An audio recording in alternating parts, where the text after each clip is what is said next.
Hello friends, media mature के YouTube channel the zero में एक बार फिर आप सभी का हार्दिक स्वागत है। आप देख रहे हैं अपना लोकप्रिय कार्यक्रम अगेंस्ट PACLL।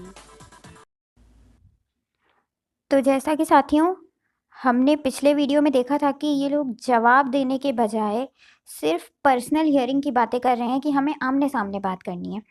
इसी दौरान अब एंट्री होती है PACL कस्टमर एसोसिएशन की, ये आप स्क्रीन पे देख सकते हैं। अब इसके बारे में पढ़ते हैं कि इसमें पूरे ऑर्डर में, इस पूरे फ्रॉड में इसकी क्या भूमिका रही। सर्वप्रथम 17 जुलाई 2013 को PACL कस्टमर एसोसिएशन एक पहला लेटर सेबी को भेजती है, यानी पहला कदम बढ़ाती है इस ओर। अब ये PACL कस्टमर एसोसिएशन क्या है, कहाँ से आई, ये सब भी आपको धीरे धीरे जानकारियाँ मिलती रहेंगी। तो ये पहला कदम इसने 2013 में चला। और साथियों, यहाँ पे ये एक बहुत बड़ी बात बोली गई है, इसने सेबी को बोला कि हमारी ये एसोसिएशन है जो कि निवेशकों के हित में, उनके हित को बचाने के लिए बनाई गई है ये कस्टमर एसोसिएशन। और इसको अलाउ किया गया था रिट पिटीशन के दौरान, यानी जब PACL ने सेबी के विरुद्ध राजस्थान हाई कोर्ट में एक रिट पिटीशन डाली थी PACL ने। आपको याद होगा, हमने पहले शुरुआत में ही इसमें पढ़ा है, ये उस दौरान अलाउ की गई थी, यानी ये तब की बनी हुई है PACL कस्टमर एसोसिएशन। इसके अलावा जब सुप्रीम कोर्ट ऑफ इंडिया में सेबी ने फाइल की थी, मतलब इसकी अपील की थी कि जब इसके फेवर में नहीं आया था कुछ भी, तो सेबी ने अपील की थी PACL के विरुद्ध सुप्रीम कोर्ट में। ये हमने शुरुआत में सब आपको बताया है, पिछले वीडियो को एक बार फिर देख लीजिएगा, शुरुआती वीडियो को। तो उस दौरान इसके कहने का मतलब है कि तभी से ये PACL कस्टमर एसोसिएशन बन चुकी थी और इन सब मामलों में वो हस्तक्षेप कर रही थी।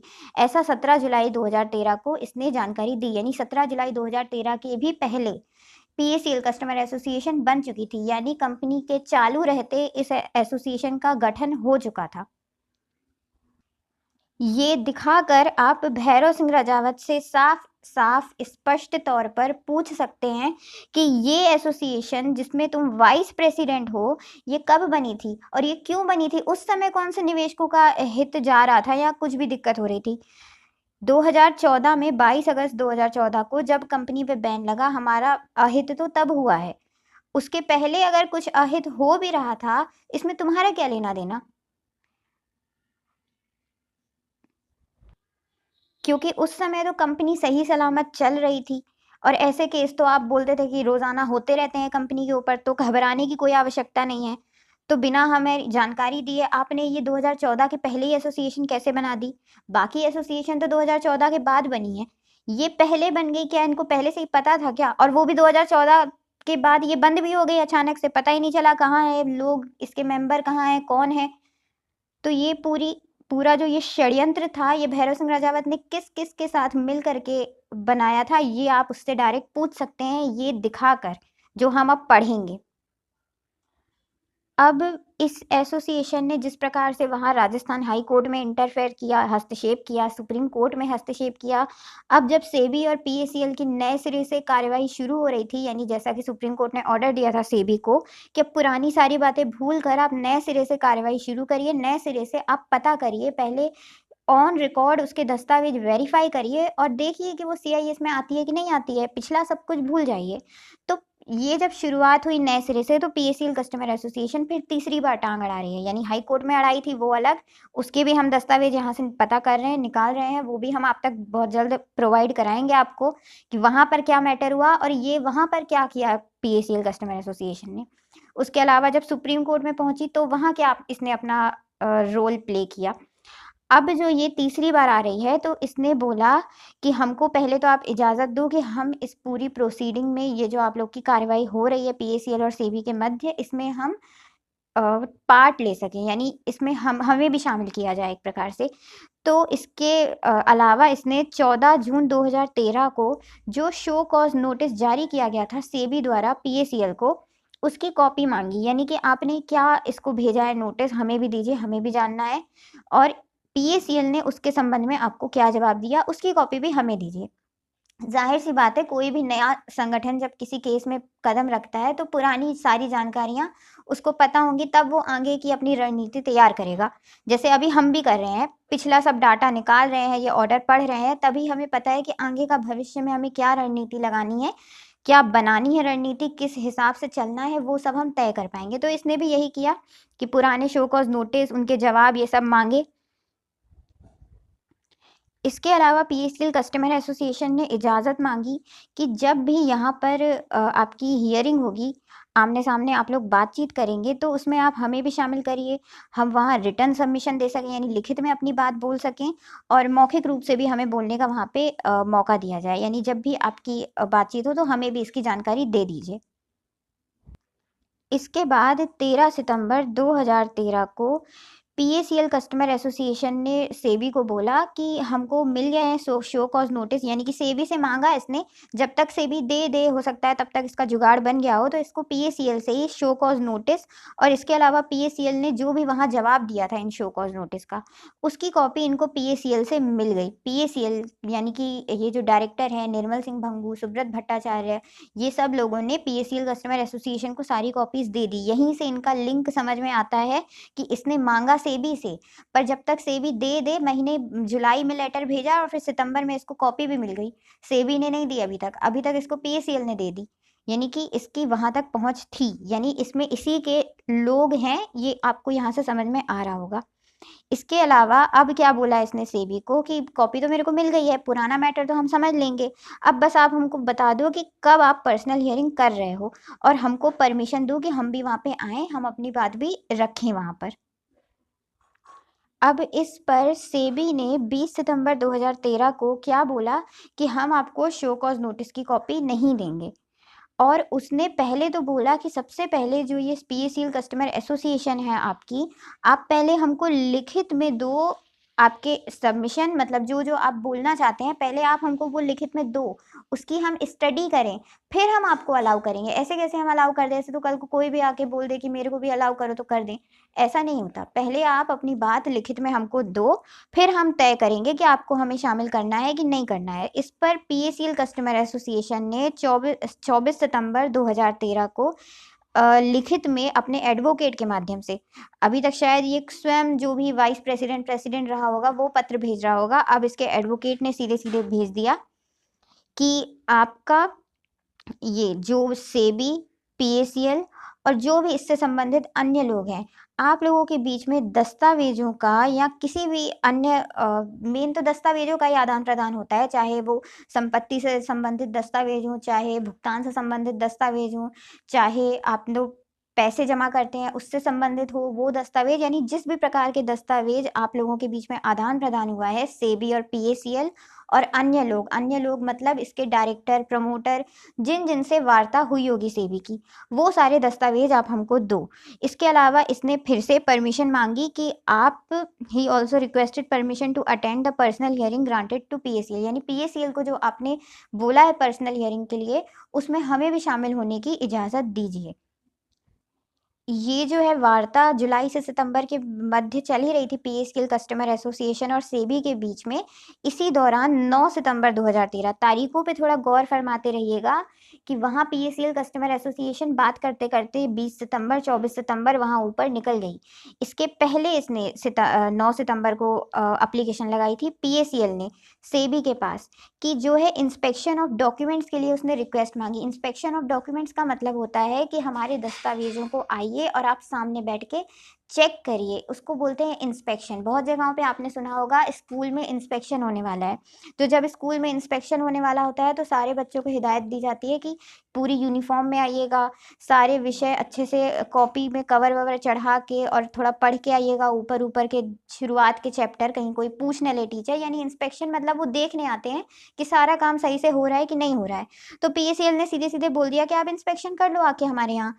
तो इस प्रकार पीएसीएल को 17 सितंबर 2013 की तारीख मिल गई। जब इसको 17 सितंबर 2013 की तारीख मिल गई, तभी पीएसीएल कस्टमर एसोसिएशन ने ये 24 सितंबर और 20 सितंबर की इससे जो है तारीख माँगी कि हमको भी इसमें आप शामिल करें। ये आप मतलब समझ रहे हैं यहाँ पर? कि मतलब इसको पहले से ही जानकारी सब मिल जाती थी कि पीएसीएल को ये डेट मिल गई, क्योंकि सेबी ने तो इसको अभी कुछ बताया ही नहीं। यानी कि पीएसीएल कस्टमर एसोसिएशन ने पीएसीएल से पहले लिंक बना लिया, जो दस्तावेज उसने दिए, जो आए, ये सब इससे शेयर करती थी कस्टमर एसोसिएशन से, और इसी को इसने बताया कि हमारी इंस्पेक्शन की तारीख भी तय हो गई है, तो तुम लोग भी वहाँ से इजाज़त मांग लो। तो 17 तारीख को की इनको डेट मिली और ये 20 तारीख को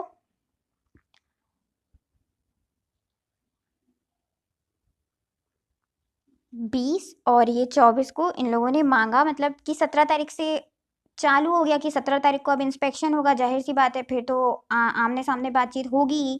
तो इसीलिए पीएसीएल कस्टमर एसोसिएशन ने शुरू कर दिया कि हमको मौका दीजिए। ये इसने यहाँ पे देख लीजिए आप, 13 सितंबर को भी इसने ऐसा बोला था, 17 जुलाई से लेकर के पूरा ये सितंबर में यही बोलती रही कि हमको मौका दीजिए।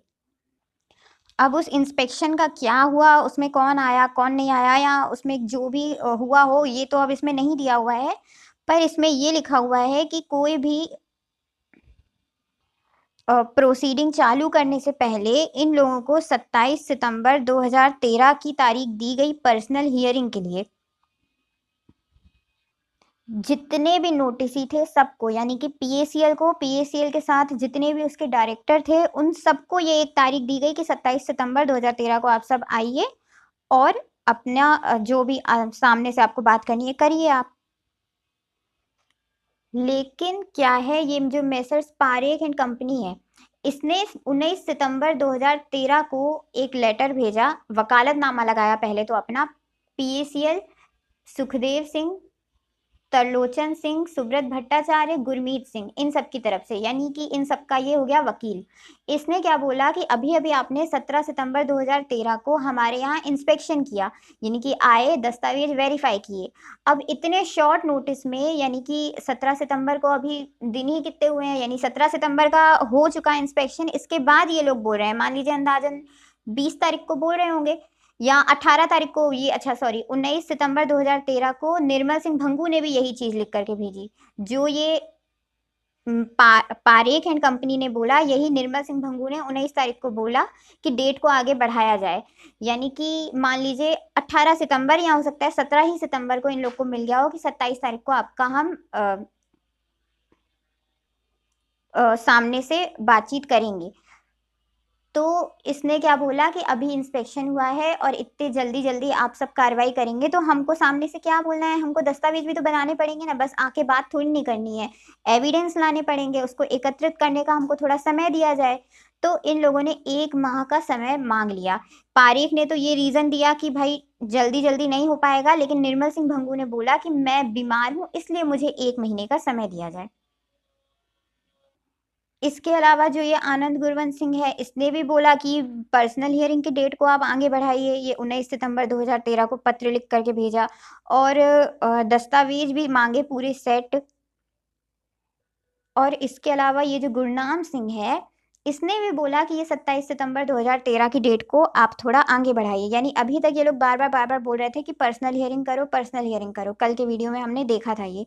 अब जब उसने बोल दिया है 27 सितंबर 2013 को कर रहे हैं पर्सनल मीटिंग, तो फिर हमको देर से, मतलब हमारे पास अवेलेबल नहीं है, अभी ये नहीं है, वो नहीं है, फलाना ठिकाना है, यानी 2012 से मैटर शुरू हुआ है, 2013 तक आपके दस्तावेज पूरे नहीं है, अभी आपको और 1 महीने का समय चाहिए सब कंप्लीट करने के लिए, यानी 1 साल आपके लिए पर्याप्त नहीं था। लेकिन अब सब लोगों ने बोला, यानी कि ये जितने ऑलमोस्ट ऑल द नोटिसेस, यानी कि जितने को नोटिस भेजा गया था कि 27 सितंबर 2013 को आइए सामने बात करिए, लगभग सभी ने बोल दिया कि हम नहीं आ पाएंगे। तो इसलिए सेबी को मजबूर होकर 18 अक्टूबर 2013 तक तारीख बढ़ानी पड़ी और बोला 18 अक्टूबर को तो आ पाओगे ना, तब आना। यानी इनके मुताबिक जो काम ये 1 साल से नहीं कर पाए, वो अब ये 1 महीने के भीतर भीतर कर लेंगे, इनका ये सोचना था। लेकिन 27 सितंबर 2013 को फिर पारेख एंड कॉरपोरेशन ने फिर एक लेटर भेजा कि आप जो है इसको एडजॉर्न करिए, यानी कि तारीख और आगे बढ़ाइए।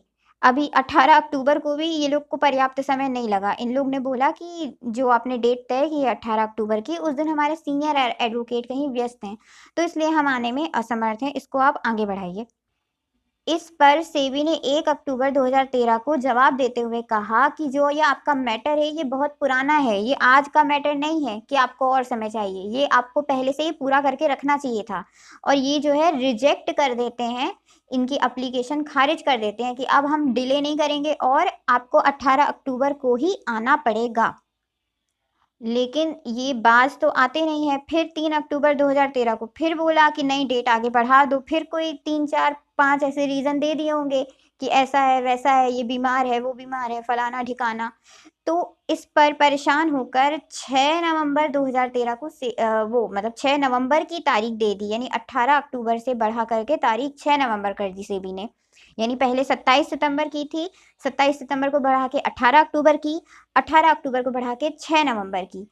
अब देखेंगे साथियों कि ये 6 नवंबर को भी आए हैं कि इन्होंने फिर आगे बढ़ा दी डेट। यानी ये लोग के पास कुछ है ही नहीं बोलने के लिए, इसलिए तो बस ये तारीख बढ़ा रहे थे, नहीं तो जाने वाला व्यक्ति तो जा सकता है। रिकॉर्ड बनाना क्या है? रिकॉर्ड तो सब आपके कंप्यूटर में रहता है। कौन-सा, जब आप पैसा जमा करते थे तो क्या आपको रसीद नहीं मिलती थी उस समय? रसीद मिलने का मतलब आपका डाटा उधर चढ़ गया।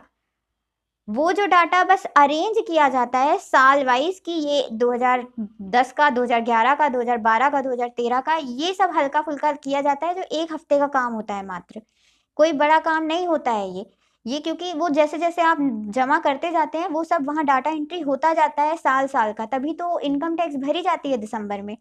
तो ये लोग कुल मिला के सिर्फ बहाना मार रहे थे और कुछ भी नहीं।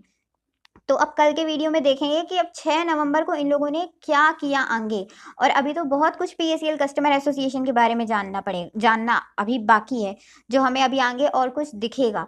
ये देखिए यहाँ पर दिखी गई है एसोसिएशन। अब कल के वीडियो में इसके बारे में समझेंगे हम।